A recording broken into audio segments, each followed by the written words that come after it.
Hi there mga kasinag! Welcome back to my YouTube channel.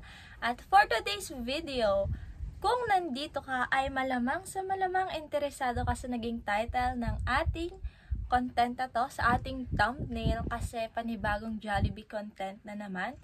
So, wag na nating patagalin to mga kasinag, mag-start tayo after ng intro.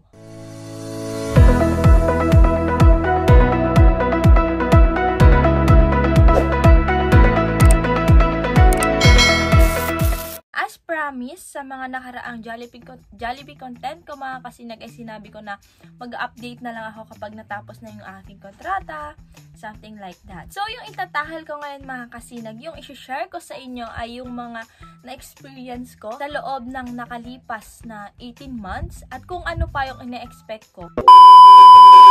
Simula nung nag-start ako as a management trainee mga kasinag sa BOTP ko hanggang sa matapos ko yung shift management ko mga kasinag ay ang pinaka naramdaman ko na na talagang mas lumalalim or mas nagpapatuloy pa ako sa journey ko dito sa GFC mga kasinag is yung salary, di ba?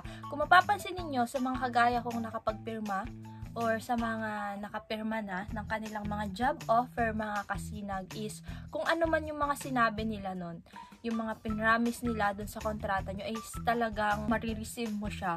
So una-una is yung salary increase. Thank you so much pala sa mga nag-PPM sa akin, sa mga nagtatanong sa Jollibee, yung mga experience ko, ganyan. Kasi meron, di ba? So shout out sa inyo mga kasinag, di ba? So ang isa kasi sa mga tinatanong nila, kaya sila nag-PPM kung magkano ba yung salary. So, I'm really sorry to tell you mga kasinag kasi nga hindi tayo pwedeng mag-disclose ng ganung information. Pero, yun nga, yung sinabi nila during that time na yung magkakaroon ka ng increase sa salary is totoong-totoo yan, di ba? Though, hindi ko sasabihin kung magkano and then kung ilan talaga yung salary ko kasi hindi naman pwede mga kasinag is expect ninyo yan. Yun na lang sasabihin ko na expect ninyo na yung salary ninyo is magi-increase talaga. So in my case mga kasinag, natapos ko na yung kontrata ko 18 months at sa loob ng 18 months na yan ay parang nag-increase na yung salary ko ng 3 times. And malapit na siyang mag 4 times niyan, 'di ba? So napakaganda, 'di ba? Napakabilis ng pag-increase ng salary dito. So how much more sa mga talagang matatagal na, sa mga pioneer, ganyan, 'di ba? Sa mga talagang tumanda na sa Jollibee, 'di ba? So yun yung unang napatunayan ko na naramdaman ko at yun yung mas nagpapatuloy sa akin para ipagpatuloy ko tong trabaho. Pero at some point mga kasinag, parang gusto ko nang mag-resign. Pero ewan natin. So dito pa pala sa salary increase mga kasinag ay isasali ko dito yung mga na-receive ko, such as yung mga 13-month pay, diba? Yung mga mid-year bonus, Christmas bonus, something like that. Kasi naka-receive naman talaga ako. At in-expect ko pa na magpatuloy pa yan. So, pangalawa is in terms of incentives. Ayan. Sa incentives mga kasinag, if your store was a franchise or a company owned, so magkaiba kasi ng mga incentives yan. So, yung pinagtatrabahuan ko po is a franchise store.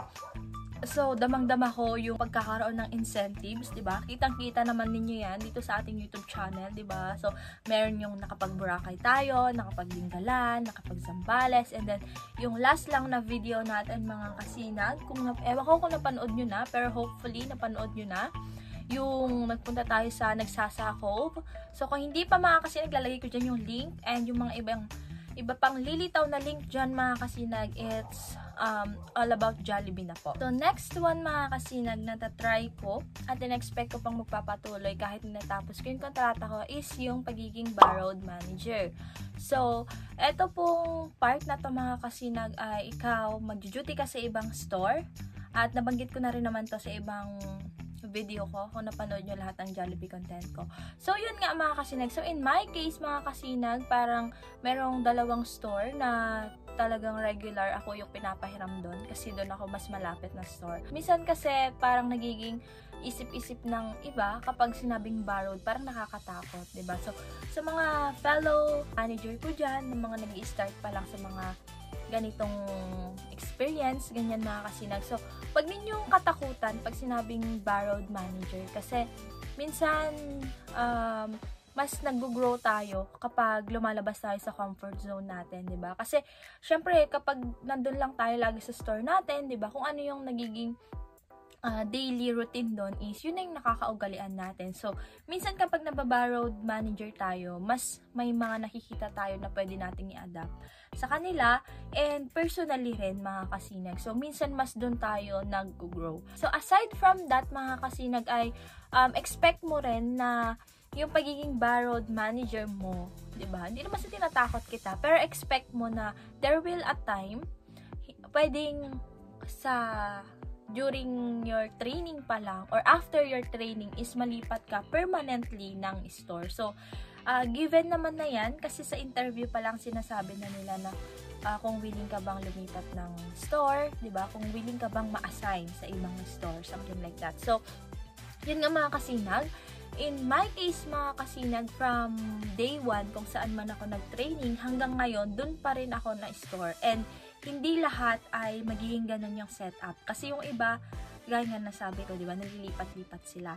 So, yun pa pala mga kasinag, sa pagkakaalam ko, ang isang manager, ang maximum niya lang dapat na mag-stay sa isang store is 3 years. Oh, so, after 3 years, pwede ka nang malipat. Or, kahit wala ka pang 3 years, kung may ibang store na nangangailangan ng manager at yung kailangan nilang manager ay ikaw, so, yun, pwede kang may lipat ng store, something like that. Pang-apat mga kasinag na talagang nakita ko in my personal experience and in-expect ko pa na mas magpapatuloy is yung maturity in work mga kasinag. So, dito mga kasinag, diba, after nga nung 6 months training mo ay bibigyan ka nila ng KRA or yung tinatawag natin Key Responsibility Area. So, ito ay yung specific work mo na doon ka magpo-focus. So, yun yung parang pagkakaintindi ko doon. So, kung mali ako, edi sorry. Basta yun. So, in-expect kasi nila during your 18 months and after nun, kahit minsan nga, kahit 6 months pa lang, kapag binigyan ka na ng KRA, ay in-expect nila na tatrabahuin mo talaga yung mga dapat i-polish doon sa specific area na yun. So, yun mga kasinag, kapag binigyan kayo ng KRA, diba, siguraduhin nyo na alam ninyo yung bawat sulok-sulok, 'di ba? Kung ano man yung dapat malaman tungkol dun sa KRA ninyo. And aside from that, mga kasinag, is dito nga yung sinasabi ko na nagkakaroon tayo ng PA or yung personal yung performance appraisal. Ito yung ini-evaluate kanila kung ano ba yung naging performance mo doon sa store in a specific time. So, alam ko niyan, nagbagong taon, may panibagong PA na naman kami inaantay. So, ayun mga kasinag, siguraduhin mo naman na kapag nagtatrabaho ka, kahit hindi mo pa natatapos yung kontrata mo, kahit kakabigay lang sa'yo ng KRA mo, na maganda yung magiging result ng PA mo, diba? And kahit nung nagtitraining ka, see to it na maganda lagi yung result ng PA mo. Kasi 'di ba, tinanggap mo yung trabaho, dapat siguraduhin mo na nagtatrabaho ka talaga, 'di ba?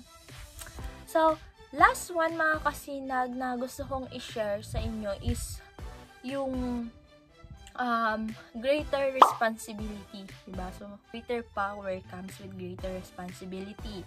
So, yun nga mga kasinag, syempre, hindi naman na tayo ganun na super duper bago sa trabaho to. So, ina-expect kasi na mag-grow ka talaga personally. Hindi lang personally, diba? So, in terms also sa work mo. So, ibig ko sabihin dito na alam mo na kung paano mag-deal sa problema, sa, halimbawa, sa duty mo, yung 4Ms natin, ganyan, yung mga complaint natin sa operation, 'di ba? Minsan kasi hindi naman maiiwasan 'yan. And then ang isa pa talaga na naramdaman ko na talagang mas may responsibility na ako sa trabaho ko is yung mga seminar or mga meeting, ganyan. Kasi minsan sinasama na ako, especially kapag ang mga kailangan ay yung mga kagaya sa position ko, which is yung RM3 nga. So, yun lang mga kasinag. Wala naman ako ibang sasabihin. Hindi ko alam kung naging worth it ba itong content na to sa inyo, pero sana naman ay nakatulong ako kahit papano.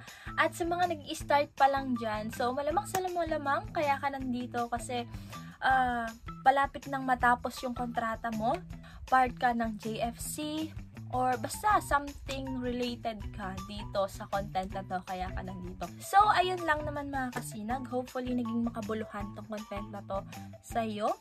At kung hindi naman ay pasensya na. Pero, yun mga kasinag. So, hindi ko alam kung kailan ako ulit magkakaroon ng mga iba pang Jollibee content or kung masusundan pa ba to.